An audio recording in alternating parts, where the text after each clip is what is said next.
It had been an arduous couple of weeks on the Eastwood branch since Mr. Starr's return. The engines, crew, and few volunteers that were left had worked day and night to get the line back to an acceptable standard, with a few minor incidents. Except this is how we clear weeds. Burn in holy hellfire.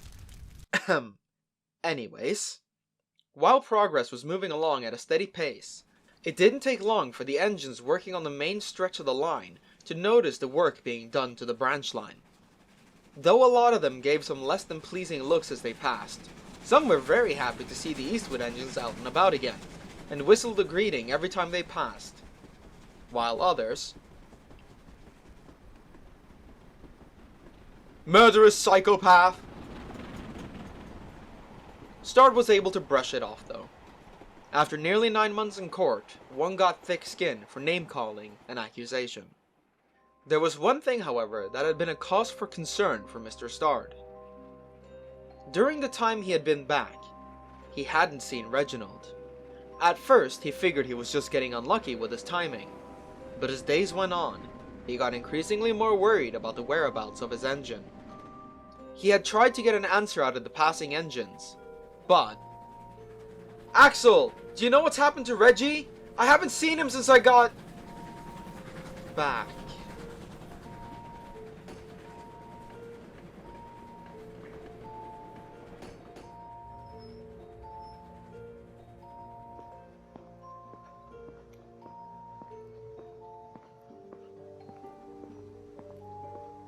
Anything? Nothing. I see. That is a shame. I just... I don't get it, Clint. I get they probably have something against me, but this is about Reginald, not me. To play devil's advocate, sir, if they do indeed have something against you, they probably wouldn't answer no matter the severity of the question. Yeah, but... you're right. I just want to know where the hell he is. Like, is he on the main line? Has he ran away? He's a Pacific, sir. Pretty hard for him to do such. Didn't stop Buckleberry from doing it. He's over one of 70 others just like him. There are only 24 cathedrals out there. It's a bit harder for one to just disappear. Touché. Why don't you ask that Dexby fellow? He seems to know more than he lets on. No can do. He's gone back to Kent. Something about urgent ballast business or something? That is a shame indeed. Why not ask at the pub in Redwick? Do you even realize what you just asked me? I do. The workers gather there when they clock off for a pint. Maybe someone there will give you information? Clint, I'm banned from the railway. I can't just... The railway, yes. But not the pub near the railway. I guess. But it's not like they would just welcome me with open arms. They'd probably kick my ass if I hang around there long enough. Then don't hang around. Be polite. Be efficient. Have a plan to avoid everyone you see. What? Just be fast, sir. Ah, fuck it. What's the worst thing that can legally happen anyways?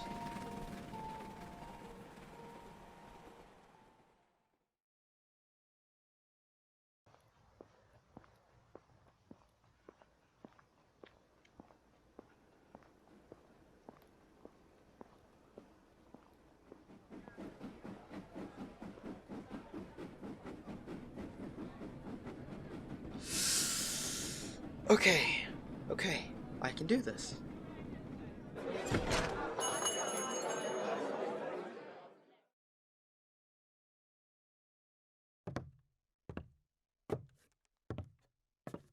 Excuse me, I was wondering...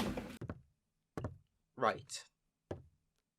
Hey, can I ask something?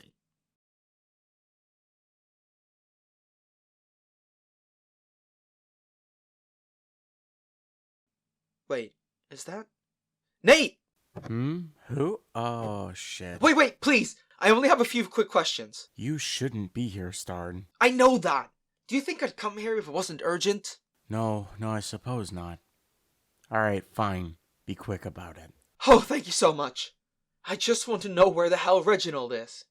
I've been looking for him for 2 weeks now down at Eastwood, and I still haven't seen him once.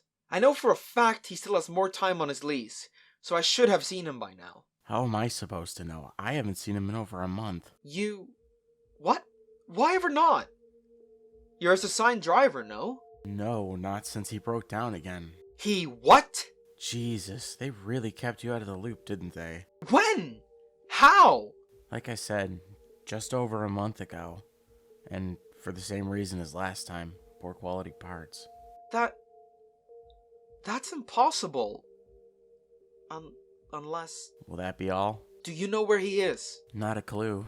Swindon, I'd imagine. Nate, please. I need more than that to find it. Hey, is this guy bugging you? No, that's alright. I was just leaving. You've done nothing but disrupt the peace since you stepped through those doors. We don't take too kindly to that around here. My apologies. I'm just trying to find some information. I'll be more... quiet. I'm sorry, sir, but it's time for you to leave. Pale? And stay out. Right then. Operation Find Reggie is a go. Ah, my back.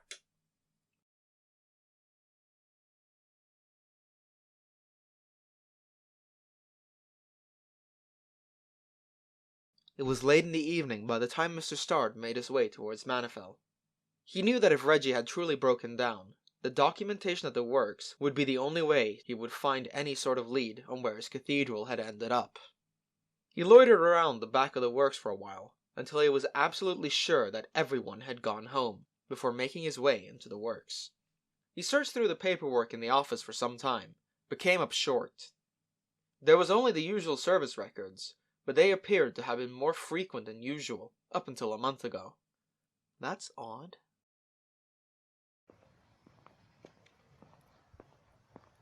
Oh, fuck! Who's there? The works are closed. Leave before the police get called. No, it can't be. Mr. Starr hurried over to the light switch.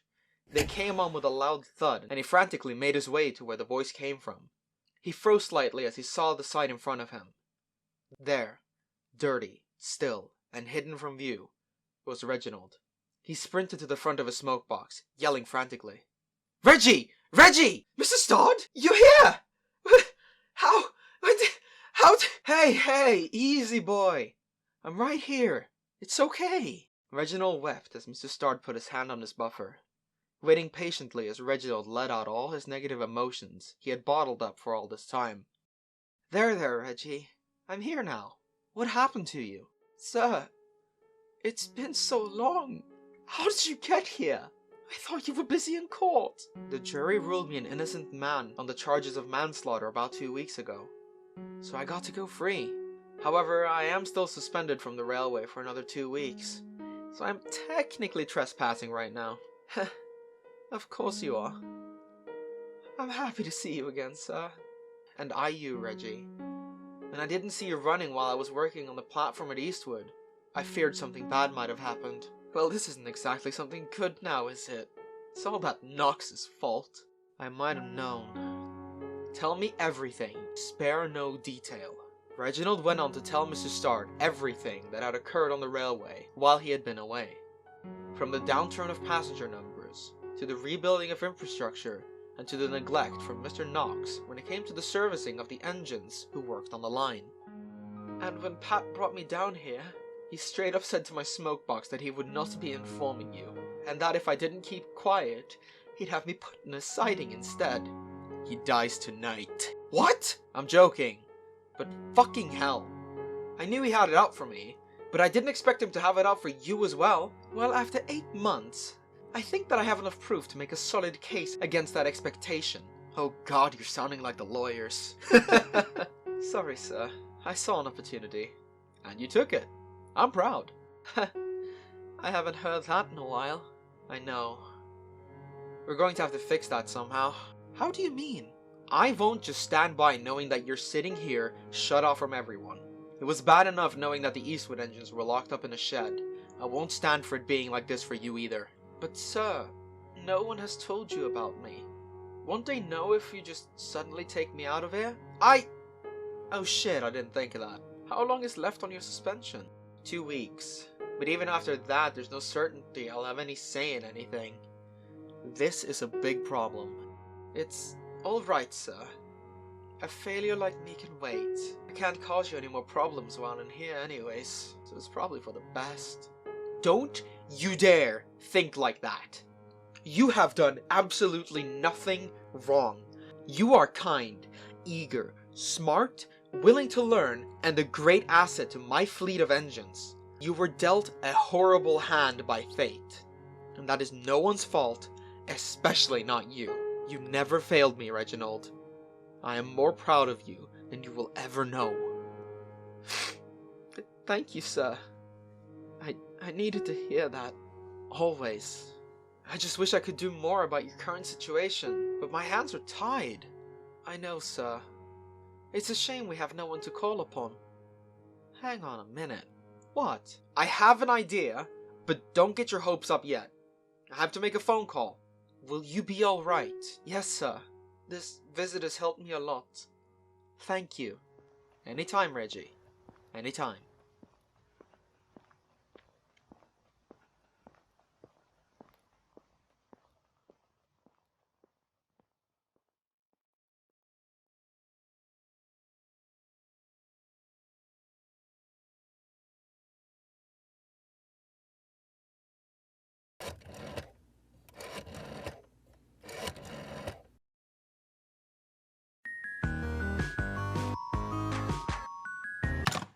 Yes, Henry speaking. Henry, it's Bradford. I want to cash in on that Dexby favor. I see. I'll be there in a moment. In a moment? Right then.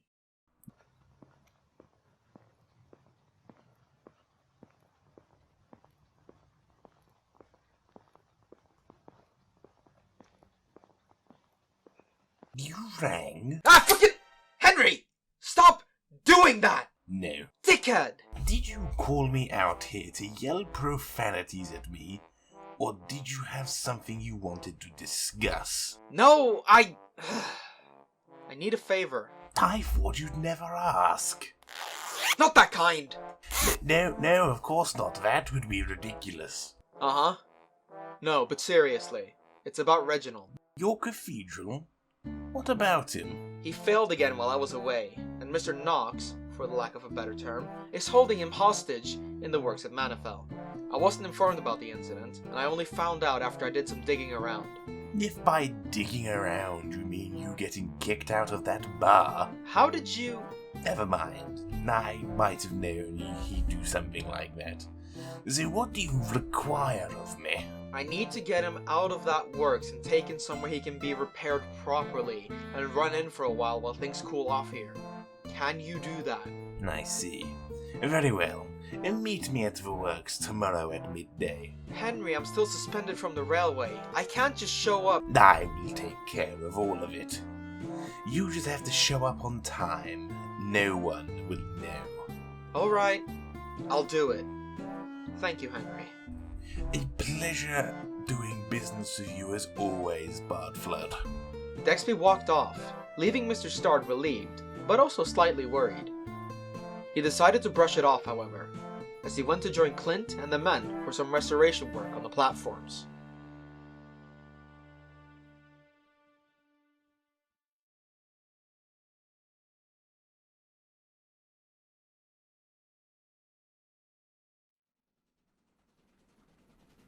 The next day, Mr. Stard once again returned to the works as per the request of Lord Dexby. He went to scope the place out first to ensure that there was no risk of getting spotted, but the sight of a Dexby engine standing guard outside let him know that he was in the clear. He approached, though not without a hint of caution. Ah, Blackburn. I'm glad you could make it. Blackburn? Don't worry about it. Inside joke. Hello, Henry. So, what's the verdict? How the hell am I supposed to know? Do I look like an engineer to you? No? I thought you were bringing workmen to look him over before you took him with you back to Oakend? And who said anything about him coming to Oakend? What? But you said you would help me! And I will. You just never specified how. In fact, I brought with me a leading expert on the cathedral-class locomotives to give you a proper evaluation. And who would that be? Look for yourself. What the fuck? Is that... Monty, yes? Is he okay? Oh, he'll be fine. It's just a gentle knock to the head. And why is he on a flat wagon exactly? Well, I had to transport him here somehow. I brought you the solution to your problems, and now you have to make your case to him on why he should help you. What? I didn't ask you to spend my Dexby favor like this. I have altered the favor. Pray I do not alter it any further. For fuck's sake, Henry, my head. Ah, Monty, welcome back to the land of the living. Was the frying pan to the head really necessary? I told you. I don't ask twice. Git. Where have you brought me this time, then? One of your drug cartel storage warehouses?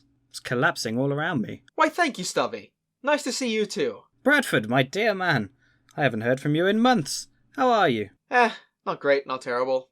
Yourself? Rather busy these days. What with the summer traffic and all. I was supposed to go to a very important meeting at Alfredson Works today, but a certain someone put a stop to that. Funny you should mention Alfredston Works. Bardfool, I leave the rest to you. Thanks, Henry. I think it's easier to show you rather than tell you, Stubby. Come with me.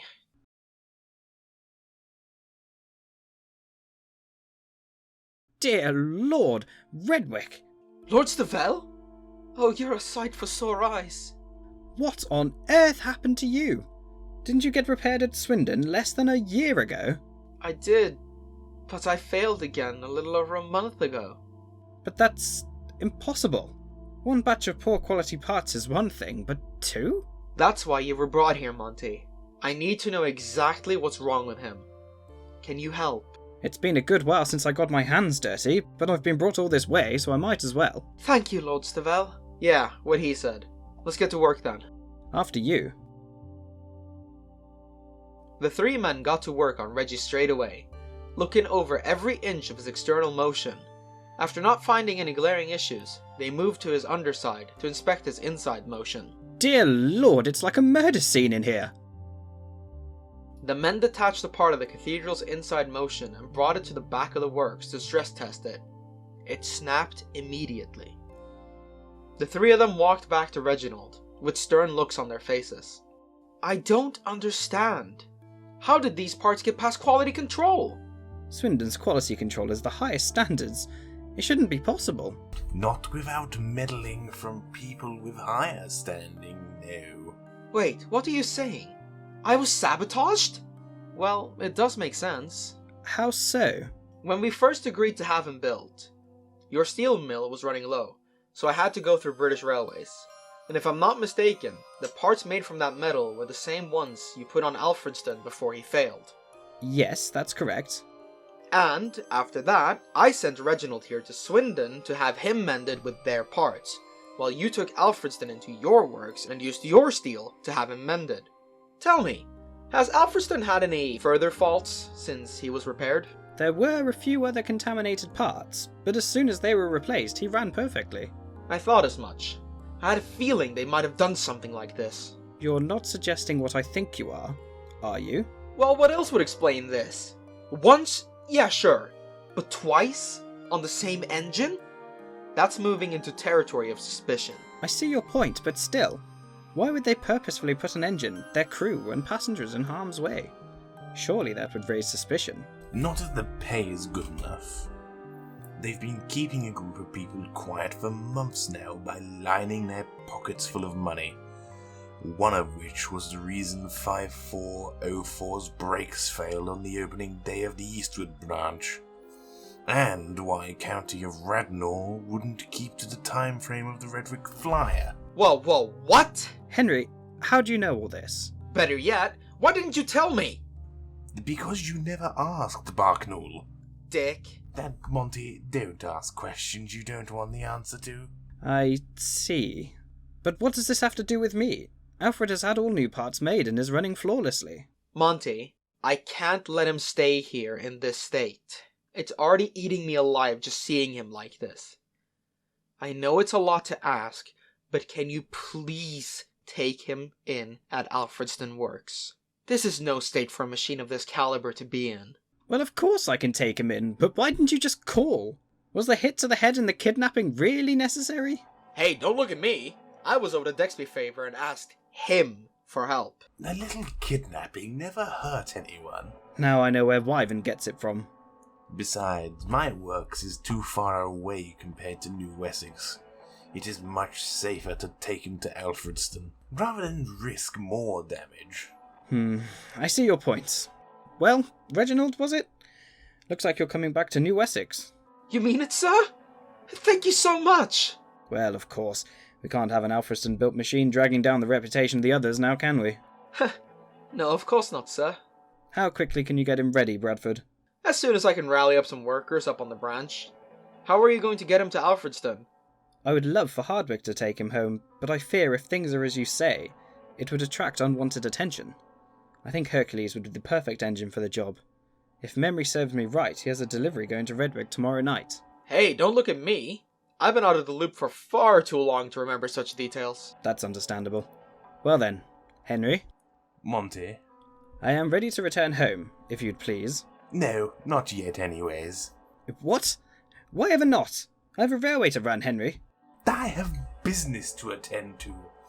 I will take you home, but only after my business here is concluded. Then what am I supposed to do in the meantime? Well, you could always come with me up to the Eastwood branch. I'm sure the engines there would be happy to finally meet you. Plus, it would be helpful to show the volunteers the face of the man who is making all this possible. I guess that can be arranged. Very well, lead the way, Bradford. Sweet! Alright, Reggie, I will see you tomorrow. Henry, fuck you, but thank you. No problem. Now fuck off out my works. Henry, you don't own this shed. No, but I rented it for 3 days. So get out. You know what? I'm not even gonna question it. Bye, Henry.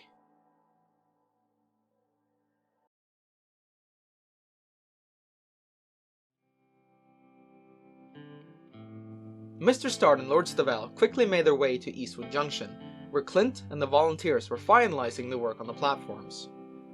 After having made some quick introductions, the men were ordered to finish up what they were doing, before they all clambered into Clint's coach and headed in the direction of Spear.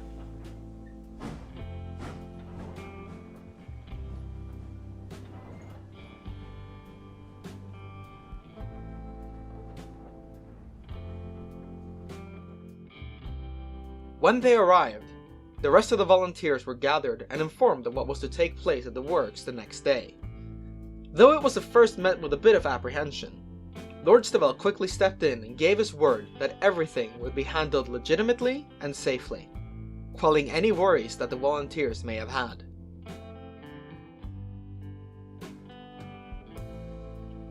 As the meeting concluded, the volunteers dispersed to continue their work, while Lord Stavel and Mr. Start hung back with the engines. I must say, sir, it's truly an honor to finally meet you. Oh please, the pleasure is all mine. Bradford has told me all about how hard you all have been working. Even you, Sebastian. You sound surprised. Well, considering your past. I haven't forgotten about the smog over London, you know. I thought that was a weather phenomenon. Well, you thought wrong. So that's why I had to fight so hard for you to be led into London. Among other reasons. Even still, you seem to have mellowed out quite a bit since my father sent you packing. Ah, good times. But what you say holds some truth. The events of the last year is something I will not soon forget. Yet you still tried to set the line on fire not 3 days ago. Oh, and I'll do it again tomorrow. Interesting. Sebastian, about Bride. I wanted you to know Montague, it's fine. Trust me. What happened to Bride took a toll on me. But I've been working through it. I'm doing better. I do not blame you one bit, if that's what you think. On the contrary, I appreciate you did what you could. Yes, indeed. I'm glad to hear it, Sebastian. So then, sir, how long will you be staying for? Not long, I hope. I'm waiting for Henry to finish with his business so he can take me home. Busy summer? Like you wouldn't believe. Between the boat trains and drama in my fleet, you'd think I'd have no free time. Then we doubly appreciate you for coming to aid us. It must have been tough to find a gap in your day to come and see Reggie for yourself. Well, he didn't have much of a choice. Yes, that bump on my head still stings. That's Dexby for you. Speaking of Dexby, we should probably get going so I don't miss my ticket home. Sure thing. Pick one of the engines. Any of them can take us down there. Well, I've never ridden behind a terrier before. Oh, young man, I'll gladly take you for a ride. Anything to get my lubricators going. Maybe not. Can't take her anyways. Henry would shit himself. I see. What about that Caledonian locomotive over there?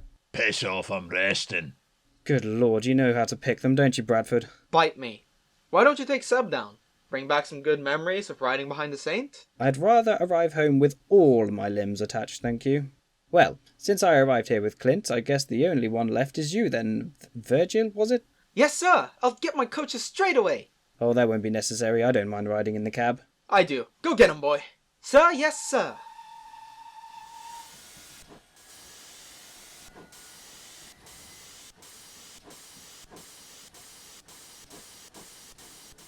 How do they not hate you? I have no idea.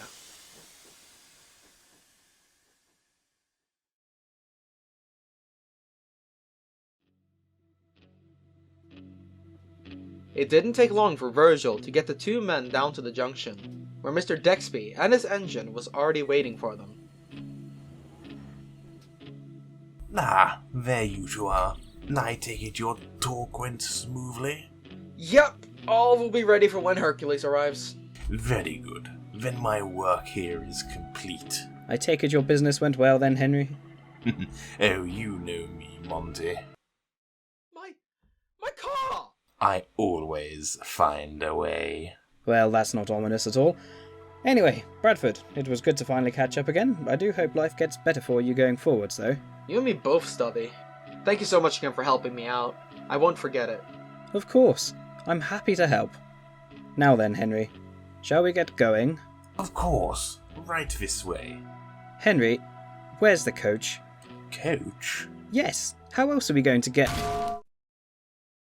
You know what? I'm surprised he didn't see that coming. You and me both. Now come on, help me get him loaded. The two men carried Lord Stavel onto the wagon and made sure he was safely secured to it. Soon thereafter, Lord Dexby waved his goodbyes as he departed the station with the unconscious controller in tow.